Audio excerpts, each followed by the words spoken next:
말씀은 마태복음 23장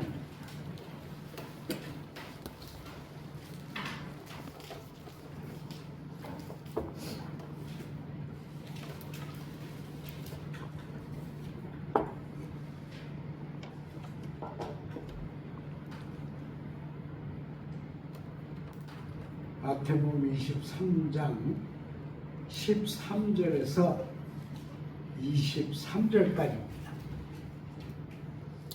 우리 같은 음성으로 함께 봉독하시겠습니다. 화 있을진저 외식하는 서기관들과 바리새인들이여, 너희는 천국 문을 사람들 앞에서 닫고 너희도 들어가지 않고 들어가려 하는 자도 들어가지 못하게 하는도다. 화 있을진저 외식하는 서기관들과 바리새인들이여, 너희는 교인 한 사람을 얻기 위하여 바다와 육지를 두루 다니다가 생기면 너희보다 배나 더 지옥 자식이 되게 하는도다. 화 있을진저 눈먼 인도자여, 너희가 말하되 누구든지 성전으로 맹세하면 아무 일 여건이고 성전에 금으로 맹세하면 지킬 자 하는도다. 어리석은 맹인들이여, 어느 것이 크냐? 그 금이냐? 그 금을 거룩하게 하는 성전이냐? 너희가 또 이르되 누구든지 제단으로 맹세하면 아무 일 없거니와 그 위에 있는 예물로 맹세하면 지킬지라 하는도다. 맹인들이여, 어느 것이 크냐? 그 예물이냐? 그 예물을 거룩하게 하는 제단이냐? 그러므로 제단으로 맹세하는 자는 제단과 그 위에 있는 모든 것으로 맹세하며, 또 성전으로 맹세하는 자는 성전과 그 안에 계신 이로 맹세하며, 또 하늘로 맹세하는 자는 하나님의 보좌와 그 위에 앉으신 이로 맹세함이니라. 화 있을진저 외식하는 서기관들과 바리새인들이여, 너희가 박하와 회양과 근체의 11조는 드리되 율법에 더 중한 바 정의와 긍휼과 믿음은 버렸도다. 그러나 이것도 행하고 저것도 버리지 말아야 할지니라. 아멘.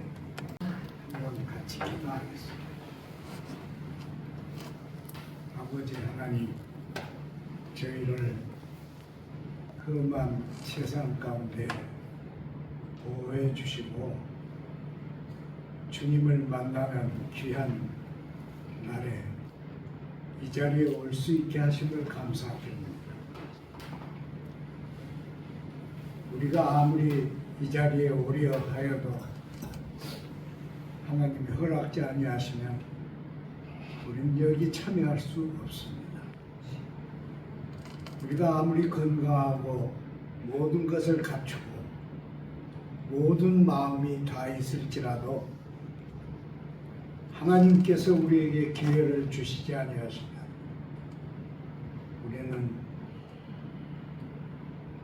우리의 온 정성을 다해서 하나님을 경외할 수 없습니다. 이런 세상에서 우리는 날마다 주님을 증언하고 날마다 내 가슴에 성령의 인치심을 받으며 하나님이 원하시는 것에 하나님이 하시고 싶으신 일을 우리에게 맡기심을 알고 있습니다. 우리에게 용기를 주시고 담력을 주셔서 아직 하나님의 은총에 들지 못한 사람들을 공동체에 함께 모으게 힘을 주옵소서. 지금 세상은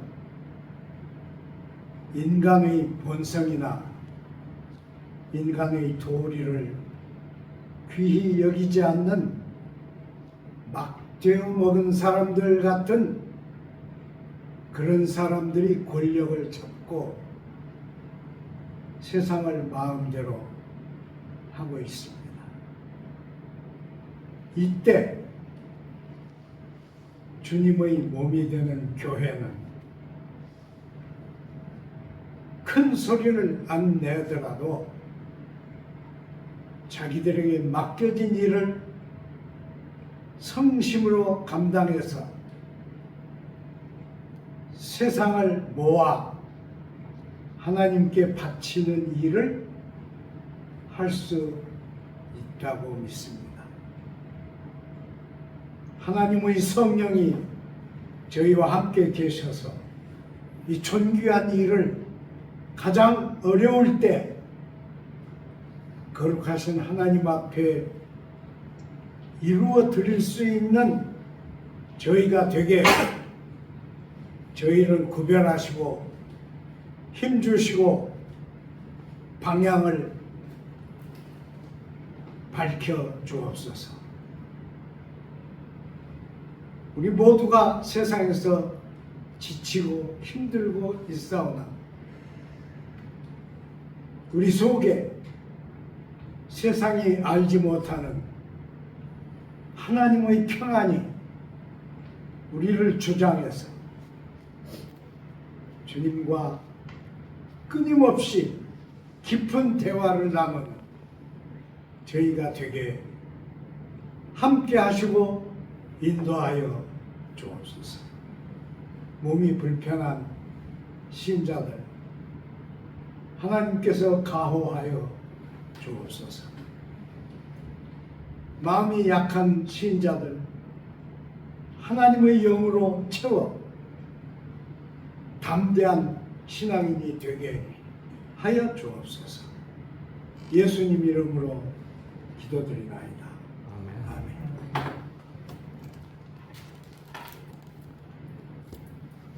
마태는 원래 셀이었죠.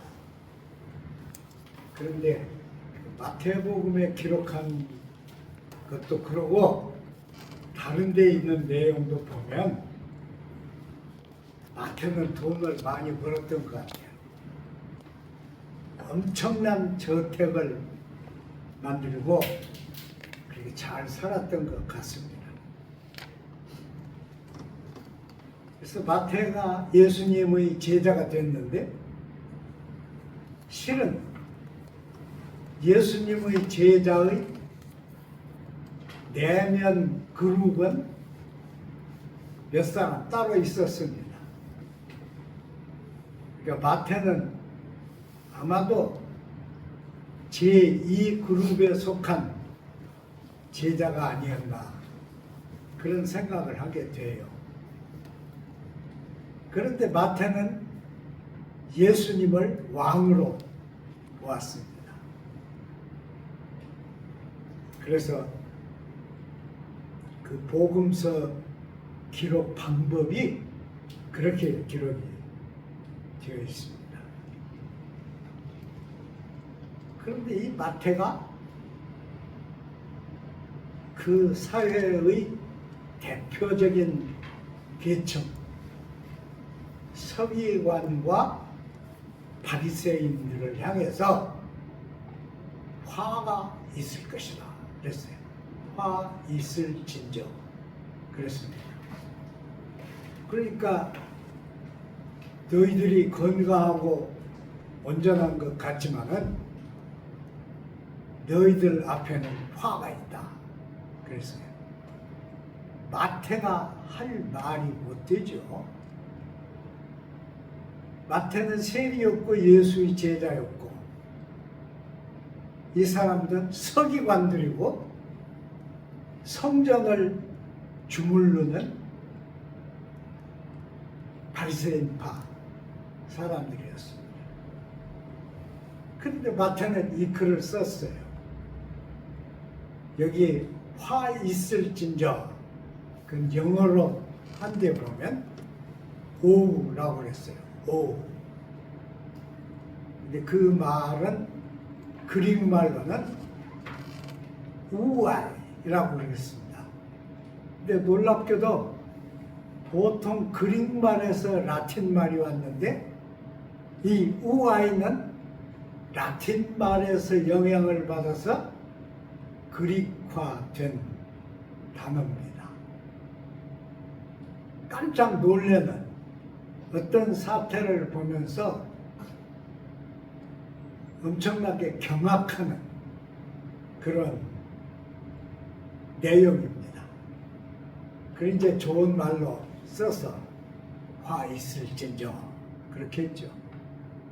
지금 우리나라 사람들이 그 말 자주 안 써도 누가 이렇게 처음 만난 사람에게 화 있을진저 그러면 아마 화낼 거예요.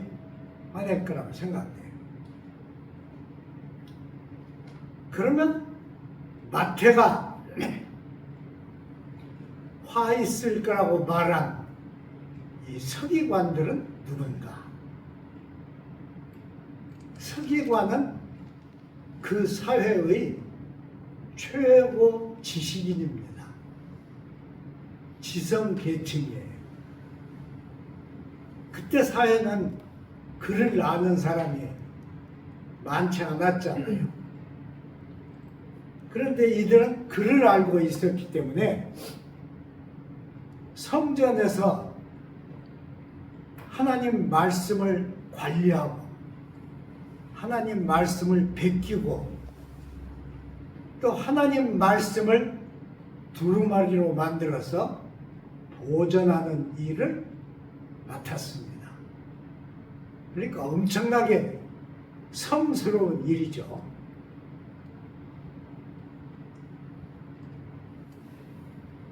처음에는 이 서기관들이 성전에 먼저 있었던 것이 아니고 권력가들 밑에 있었습니다. 그러니까 사사들 밑에도 서기관들이 있었고 사무엘 밑에도 서기관들이 있었습니다. 그런데 이제 왕이 생겼으니까 왕의 궁중에도 궁중 사록을 기록하는 서기관들이 필요했습니다. 궁중에 들어간 서기관들은 성전에 있는 서기관들보다 훨씬 잘 살았습니다. 권력을 가질 수 있었어요. 여러분 지금도 지금 청와대 없고 용산이라고 그럽니까? 대통령실이라고 그러죠. 그 누가 와가지고 자기가 대통령실에서 왔다 그러면 우리가 함부로 못하죠. 혹시 대통령하고 관련이 있나? 그래서 함부로 못하죠. 그 대통령실에 있었던 사람들은 그 직무가 끝나도 사회에서 귀중한 먹을 것을 차지합니다. 그래서 없던 일도 만들고 돈도 잘 법니다. 그 대표적인 것이 태양광 발전입니다.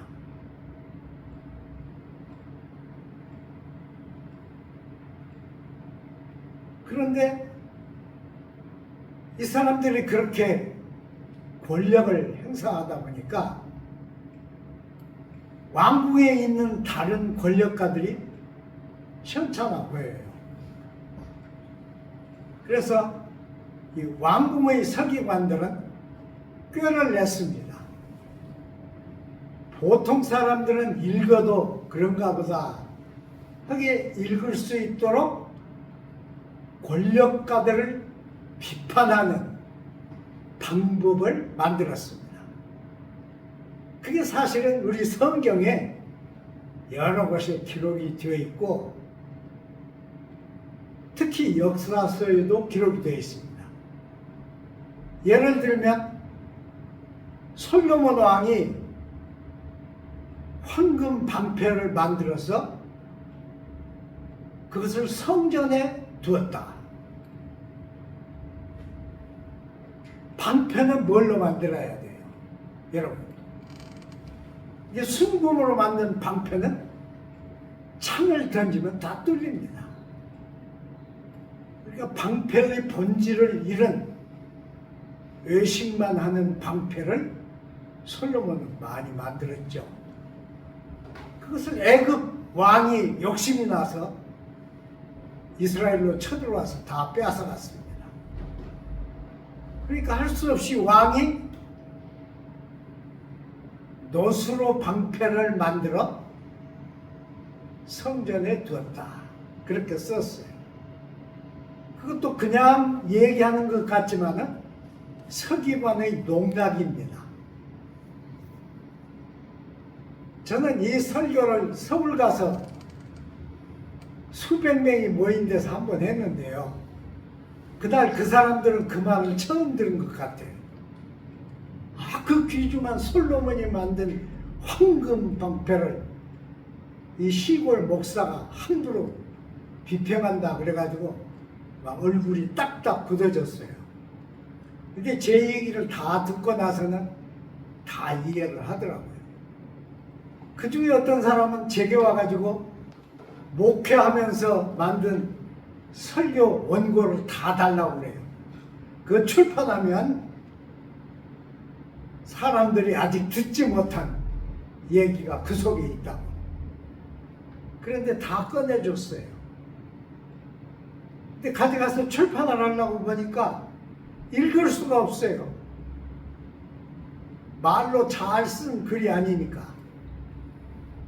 그러면 저한테 와서 물어볼 거 아니에요? 한 반년쯤 있다가 아이고 출판 못하겠어요 그러더라고요. 똑같은 일이 서기관만 아니라 저희 후배 목사님들에게서도 일어났죠. 더 많은 서기관들의 비평이 우리 성경에는 숨어 있습니다. 또 하나 얘기하면 똑같은 솔로몬이지만은 이스라엘 백성은 다른 이방 민족과 절대로 결혼을 해서는 안 되었습니다. 바벨론에 붙들려간 사람들이 바벨론에서 돌아왔을 때 그 대표자 에스라가 이방 여인들과 결혼한 그 땅에 남겨져 있던 유대인들을 책망했어요. 책망만 하고 끝나지 않았습니다. 이방 여인들이 낳은 자녀들을 내쫓으라 그랬습니다. 그들을 너희 피부치라고 데리고 살면 그들이 너희의 올무가 될 것이다. 그래서 그날 엄청난 통곡이 이루어지고 아내나 자식을 못 버린 사람들은 이스라엘 중에서 쫓겨났습니다. 거기가 이방인 아내가 낳은 자식을 다 버렸습니다. 그렇게 대단한 것이 바벨론에서 돌아온 성전 중심의 정치 체제, 그러니까 대제사장 중심의 정치 체제였습니다. 그때부터 이 성전에 있는 서기관들의 힘은 더 강력해졌습니다.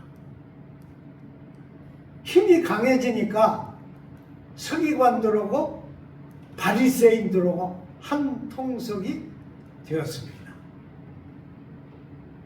그렇게 수백 년 내려오면서 타락한 것이 예수님 때 로마의 점령을 당한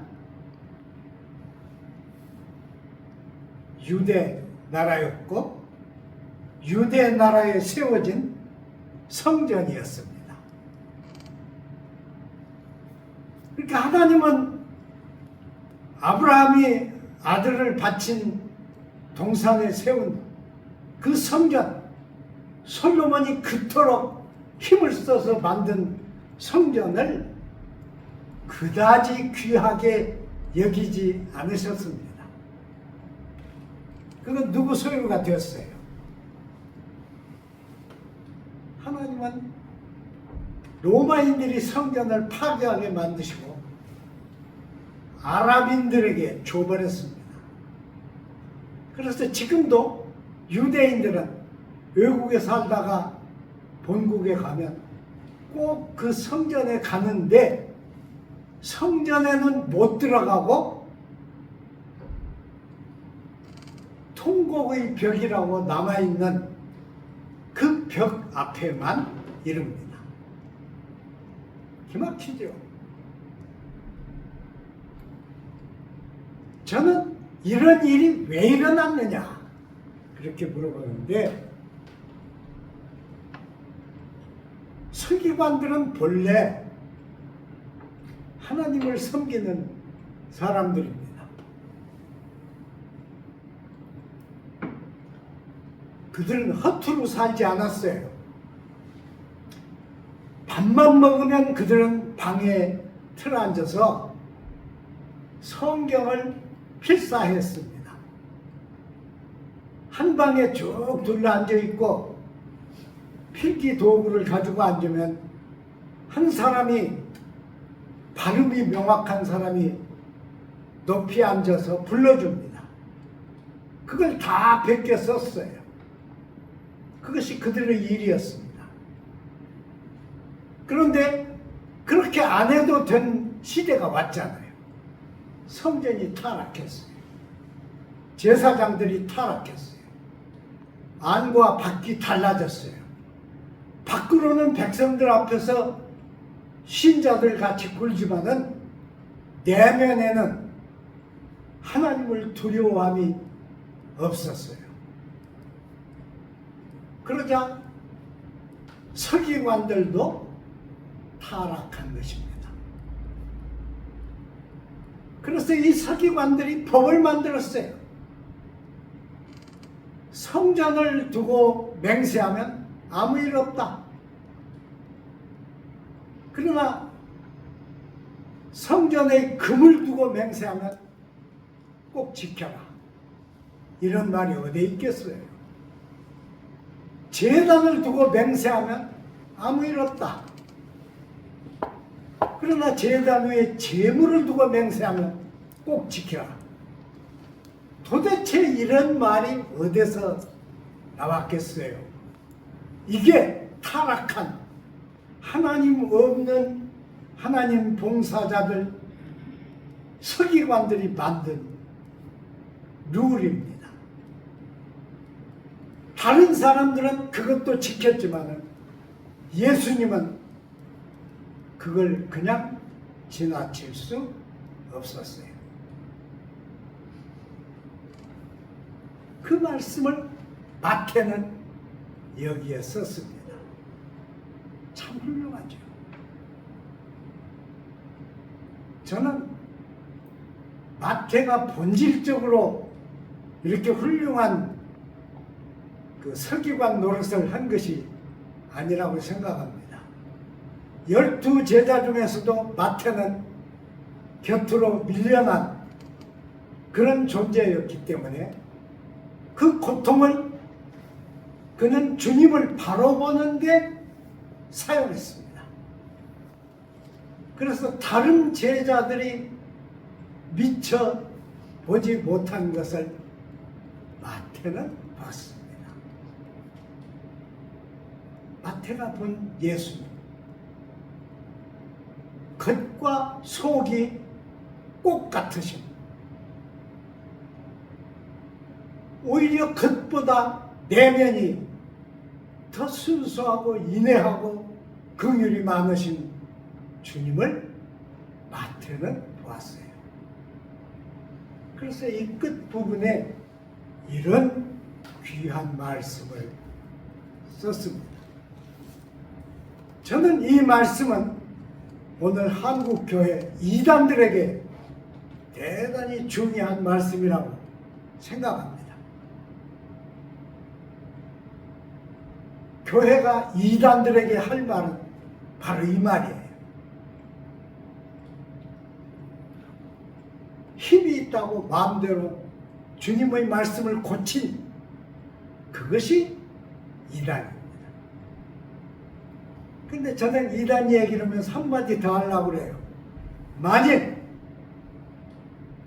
정통교회 신자들이 입으로만 하고 행동이 없을 때 이단들이 오히려 더 나은 행동을 한다면 그 무게는 어찌 될까요?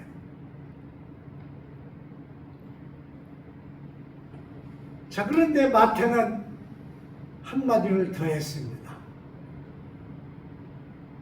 너희 외식하는 서기관들과 바리새인들이여, 너희는 천국 문을 맡아서 너희도 들어가지 않고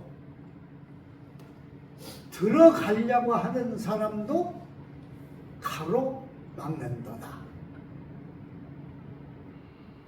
그 말을 돌리면 너희 하나님의 일을 위해서 일어선 서기관들아, 너희 하나님을 잘 믿는다고 자랑하는 바리새인들아, 너희는 하나님 나라의 문을 파괴하는 자들이다.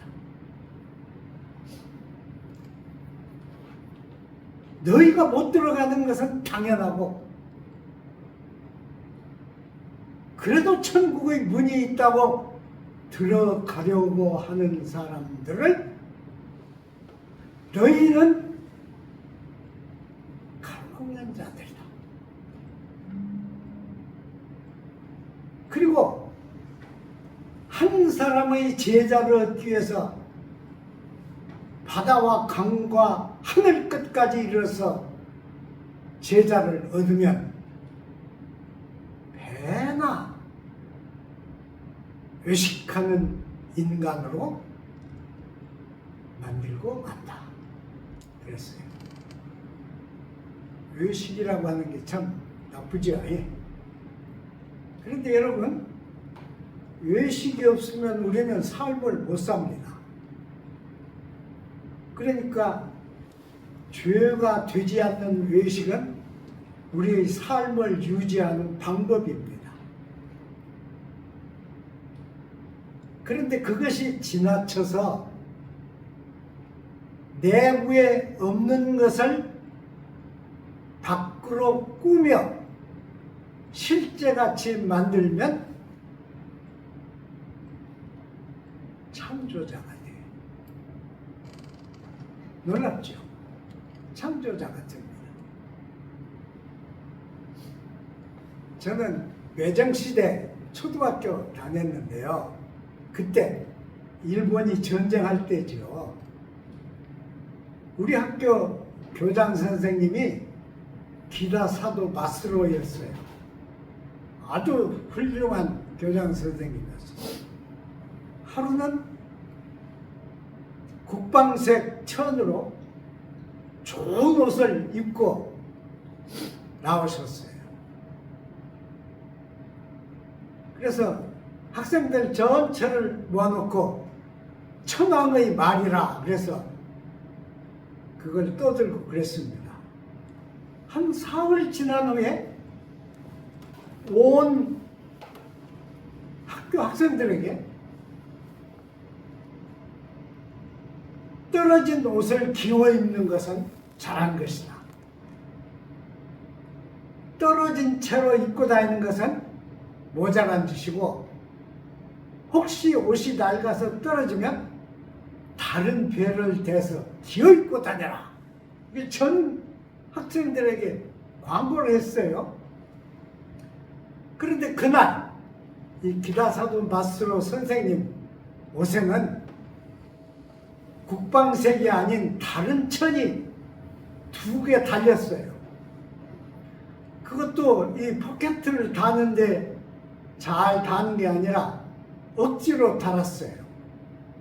그래서 우리가 보고 웃었죠. 그때는 교장 선생님 보고 웃는 것도 힘들었어요. 그래서 숨어서 웃고 그랬어요. 우리한테 옷 기어 입으라고 저렇게 억지로 기었다 그랬거든요. 이튿날은 어땠을까요? 여러분, 이튿날은 기어뜬 것이 싹 떨어지고 본래의 좋은 옷을 그대로 입고 나오셨습니다. 이게 외식이죠. 이게 외식이에요. 일본 놈들은 우리 것을 수탈하면서도 잘못 살지 않았습니다. 그런데 오늘은 일본 놈이 없는데 한국 놈들끼리 수탈하고 속이고 외식하고 죄를 짓습니다. 그러면 우리 사회에 주님의 말씀이 살아 있습니까? 여러분, 이건 절대로 마태가 외식하는 특수층을 향해서 한 말이 아닙니다.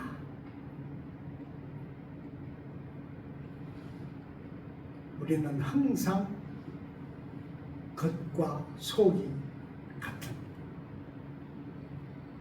속에 있는 것이 드러나서 수치스러우면 쉬지 말고 사과를 하는,